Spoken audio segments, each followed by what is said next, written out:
14 जुलाई है आज। और भगवान कृष्ण स्वधर्म के बारे में बता रहे हैं। अब हम स्वधर्म का नाम ही स्वाभाविक कर्म, यहाँ पर बोलते हैं सहज कर्म। 48।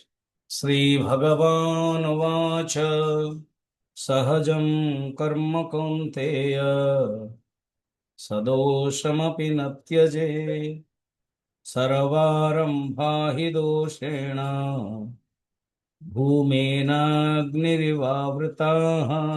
कौनते हैं? सबके सब जीवात्मा का अपना सहज कर्म है। अर्जुन, तुम क्षत्रिय हो।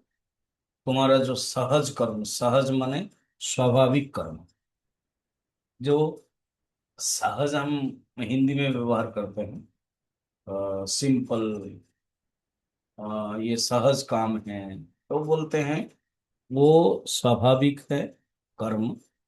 और दोष युक्त होने पर भी अगर कोई बोलेगा नहीं मेरा कर्म दोष युक्त है, मुझे पसंद नहीं आ रहा है, मेरा मन विक्षिप्त होता है। कौन चाहता है कि मजदूरी का काम करे? हाँ। और कारखाना में सवेरे से 3 बजे उठ करके जाए, अपने बच्चे भी ना पहचान पाए, ऐसे भी होता है। तो मगर तुम्हारा वो सहज कर्म, तुमने पढ़ाई इतनी की है, तुमको यही नौकरी, और तुम चाहोगे कि मैं मैनेजर बन जाऊंगा, तो नहीं मिलेगा। तुम्हारी बुद्धि के अनुसार तुम्हें कर्म, बुद्धि अनुसारिणी कर्म, एंड कर्म अनुसारिणी बुद्धि बनेगी। अच्छे कर्म करोगे, विचार करोगे, कोई शूद्र लड़का भी, गरीब लड़का भी आईएएस बन जाता है। तो अपनी बुद्धि को तेज किया, तुमने भोग किया, उसने तेज किया, इसलिए हम लोग चिल्लाते हैं ये कैसे बन जाता है, और बन गया। तो सहजम उसका जो कोई भी कर्म, स्वाभाविक जो कर्म है, वो दोषयुक्त होने पर भी न त्यजे, उसको त्याग मत करो। ये भगवान डायरेक्ट बता रहे हैं यहाँ पर लास्ट में।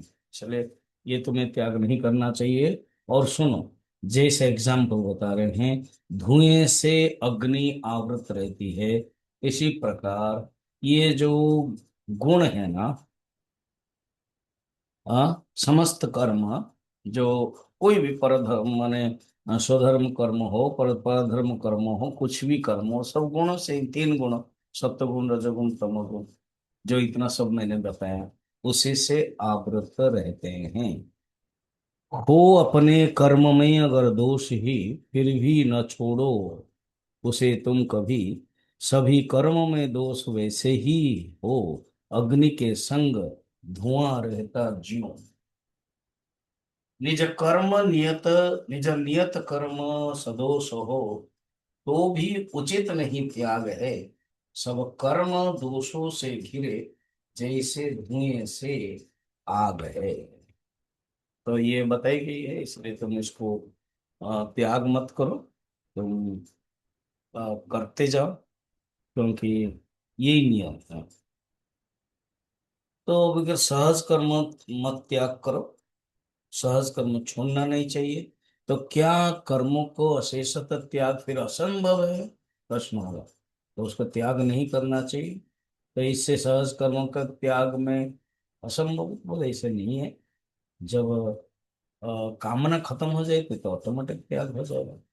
और जब तक कामना है तो करते जाओ, क्योंकि तुम कर्म छोड़ दोगे तो फिर तुमको कहीं ना कहीं कर्म करना ही पड़ेगा बाद में।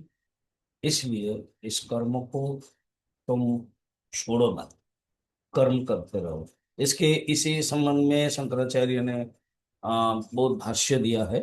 कर्म के बारे में दर्शन की बातें आ जाती है, क्योंकि कर्म है ना, तो सांख्य दर्शन का है, वैशेषिक दर्शन, समवाय संबंध, कर्म, इस प्रकार के जीवात्मा के साथ संबंध है, वो बहुत वर्णन करते हैं। फिर गुण दोष के बारे में, कि कर्म में जो गुण दोष है, उसके बारे में वर्णन करते हैं यहाँ भाष्य में। तो हम अपने को समझने के लिए बस यही रखें कि सर्व कर्मों में सर्वारंभा, आरंभ माने कर्म, सर्वारंभा ही दोष है ना, सब कर्म में दोष तो है ही।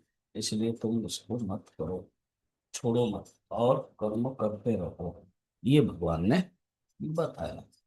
ओके।